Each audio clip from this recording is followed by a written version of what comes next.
Sangue, assassinato, pessoas zumbis mexendo em seus telefones, crianças se afogando. Vocês imaginariam tudo isso num videoclipe do Kiko Loureiro? Pois é, ele fez isso e hoje a gente vai entender por quê.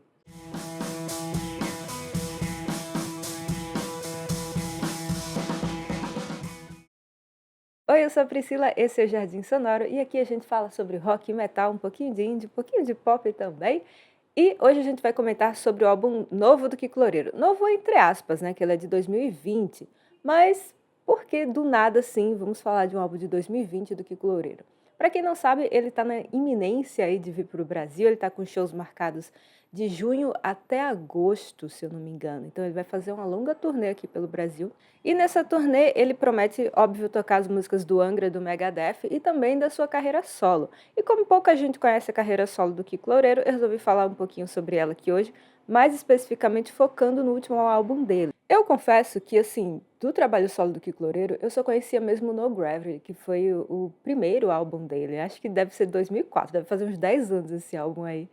E de lá pra cá eu não parei para ouvir mais o trabalho solo dele. E aí, como ele tá vindo para o Brasil, eu fiquei naquela curiosidade de saber o que que ele tá fazendo de novo, de uma maneira solo, eu resolvi dar uma olhadinha lá no que ele estava lançando e me deparei com este álbum, o Open Source. No vídeo de hoje eu vou explicar esse conceito do álbum do Kiko Loureiro e principalmente focar no videoclipe, que ele só tem um videoclipe para o álbum inteiro, que o videoclipe já foca em explicar esse conceito, então eu vou explicar ele para vocês. Eu não vou focar então em fazer aquele faixa a faixa como normalmente eu faço, mas eu vou falar rapidamente sobre o álbum, sobre o conceito, sobre as pessoas que participaram e depois eu vou falar sobre o videoclipe.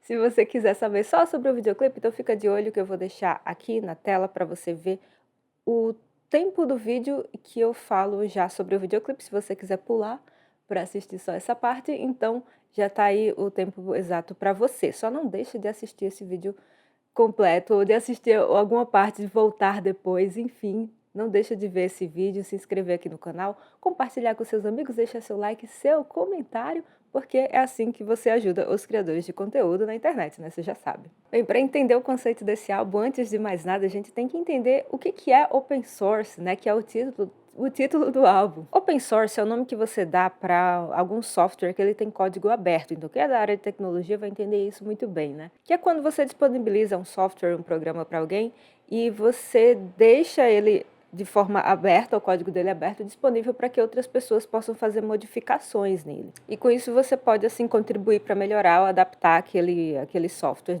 da sua maneira.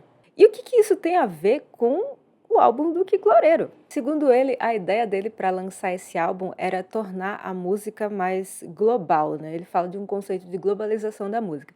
Tanto que na época ele disponibilizou os downloads das faixas, né, separadamente para quem quisesse, algum músico quisesse fazer esse download e acrescentar, fazer modificações e tal. Segundo ele, a partir desses arquivos, qualquer pessoa poderá recriar, remixar e trazer novas perspectivas às músicas originais, incorporando o conceito de globalização à arte. E para contribuir nesse álbum junto com ele trouxe outros guitarristas renomados, como o Matheus Assato, que é um brasileiro bem famoso no exterior também, ele toca ainda, eu acho, com a Jessie J, né? E também o Marty Friedman, algo que causou muita euforia nos fãs na época, porque o Kiko Loureiro era frequentemente comparado ao Marty Friedman. E sobre isso ele fala: nos últimos anos sempre fui comparado com o Marty Friedman, que é um grande músico. Sou grande fã do trabalho solo dele com o Cacophony e com o Megadeth. Estive com ele pessoalmente em algumas ocasiões e tivemos ótimas conversas sobre música e sobre a vida. Uma coisa interessante é que esse álbum do Kiko Loureiro foi escolhido pela revista Guitar World como o melhor de 2020. Mas vamos dar uma olhadinha em quem ficou abaixo do Kiko Loureiro, quem foram os 10 melhores álbuns desse ano. Então, o Kiko passou na frente aí, ó, do John Petrucci, do Joe Satriani, do Trivium, do Ozzy Osbourne. Inclusive, esse álbum do Ozzy, o Ordinary Man, é um álbum muito legal do Ozzy Osbourne, é de 2020 também, da época da pandemia. Tem um vídeo aqui no canal comentando sobre esse álbum. Esse álbum tem a participação do Post Malone também. E tem uns videoclipes bem legais também, vale muito a pena. Para mim, das últimas coisas que o Ozzy produziu, assim, esse álbum para mim é um dos melhores. Então dê uma olhadinha no vídeo aqui para você, que eu acho que vocês vão se surpreender também. Mas seguindo a lista, então temos aí em 10º lugar, olha quem que tá. o Martin Friedman. Então eu fiquei imaginando assim, ele pensa, o que será que passou na cabeça dele quando ele pensou, poxa, olha lá, o Kiko Loureiro ficou em primeiro, eu fiquei em décimo. O que eu fiz de errado na minha vida? Bom é que na declaração do Kiko para comentar sobre a participação do Martin Friedman, ele ainda disse assim: estou feliz porque ele gravou um solo incrível para uma das minhas músicas. Obrigada, Martin. Obrigada pelo primeiro lugar. Zoeira, gente. Mas vamos então falar sobre o videoclipe. Esse álbum tem um único videoclipe, que é o da música EDM, né? EDM seria Independent Mind, que seria uma mente e-dependente. Esse E normalmente é o mesmo de e-mail, né? Dessas coisas assim, que significa electronic. Então seria você ter uma mente eletronicamente dependente, mas no sentido das telas, né? Então vamos analisar aqui os pedacinhos desse videoclipe, que ele é bem curioso, ele representa todo o conceito do álbum, e eu acho que só tem esse videoclipe mesmo, não tem outro não. O clipe mostra de forma crua e direta o quanto estamos nos holofotes das mídias sociais, interações virtuais e o quanto não nos relacionamos. Usamos o celular para comer, educar, para nos exibir, nos exercitar. De fato, usamos a tecnologia para apresentar uma realidade fictícia e vazia. A estética do clipe apresenta isso de forma reta. Corredores vazios, um lugar escuro no qual existem diversos holofotes voltados aos atores. A fotografia é soturna, quase sombria. Apareço em diversos locais ao mesmo tempo, mostrando a rapidez das imagens e essa coisa multitela, multirreal. Porém, vemos corredores vazios, movimentos de transição entre realidades, nos deixando perdidos em relação ao espaço e ao tempo da obra. É legal que tem esse casal, né, que fica interagindo durante o videoclipe, e o Kiko Loureiro tá no meio da casa dela e ela tá tão entretida com o telefone que ela não viu. Oh, meu Deus, o Kiko Loureiro está na minha casa, andando, tocando guitarra. As telas dos celulares que mergulhamos são negras. Não há imagem, assim como no prato de comida. Os corredores são vazios, tudo é raso e não há conteúdo. E aí, basicamente, o videoclipe é isso, né? A gente vê um casal interagindo, mas eles estão sempre com o celular na mão. E eles também têm um filho que tenta conversar com eles, mas eles não dão muita atenção para o menino, não. E o ponto crítico chega no final, né? Quando essa criança tá lá na banheira e ela se afoga, e os pais dele nem percebem que essa criança está se afogando porque estão lá entretidos. Porém, tem a parte do assassinato também, que é o que o Kiko Loureiro chama aqui de a quebra da quarta parede.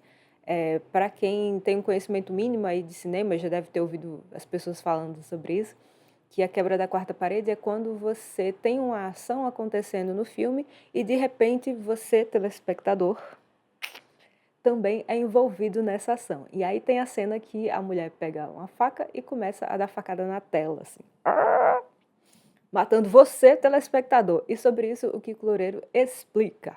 No final, a quarta parede é quebrada e percebemos que nós é que estamos sendo mortos pela tela do celular. No pós-clipe, percebemos que a mulher deixa seu filho se afogar por estar prestando atenção no telefone. Nem na televisão ela estava focada. E ele comenta isso porque, no fim das contas, a gente também está ali assistindo aquele videoclipe, né? Talvez pelo computador, talvez pela tela do celular. E é quando ele arremata comentando: estamos vendo essa metalinguagem da tela de um celular ou de um computador. A pergunta que fica é: onde nós estamos? Então fica aí o questionamento que esse trabalho do Kiko Loureiro deixa para as pessoas, com esse videoclipe bem impactante também. E musicalmente falando, ele traz assim também umas coisas mais diferentes do que o Kiko Loureiro estava acostumado a trabalhar. Eu não sou uma expert no trabalho solo do Kiko Loureiro. Como eu falei para vocês, eu só conheço o No Gravity. Foi o único que eu escutei. Então, assim, se eu puder fazer uma comparação do primeiro com o último, a gente percebe que tem algumas diferenças sim, né? O primeiro, principalmente, tem muita influência de música regional. Não que esse novo também não tenha, né? Tem uma música chamada Sertão que traz aí elementos da música regional nordestina, assim como No Gravity trazia também. Mas a gente percebe que ele está focado mais em uma instrumentação mais moderna, né? Uma coisa mais guitarrística e menos experimental, se é que eu posso falar assim.